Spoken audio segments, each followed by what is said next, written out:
بل أحياء ولكن لا تشعرون তোমরা তাদের মৃত বলো না, বরং তারা জীবিত, তোমরা তা উপলব্ধি করতে পারো না। সূরা বাকারা আয়াত 153-54। এখন পুষ্পস্তবক অর্পণ করবেন মাননীয় প্রধানমন্ত্রী।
মাননীয় প্রধানমন্ত্রীকে তার নির্ধারিত স্থানে অবস্থান নেবার জন্য সবিনয় অনুরোধ জানাচ্ছি।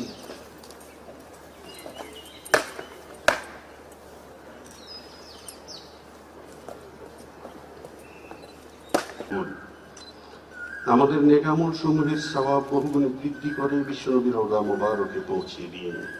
রব্বুল আলামিন ফিলকানে শাহাদাত বরণকারী শহীদগণের আমলনামায় এর সওয়াব পৌঁছে দিন। আয় আল্লাহ, এই কবরস্থানে শায়িত কবরবাসীগণের আমলনামায় আমাদের নেক আমল সমূহের সওয়াব পৌঁছে দিন।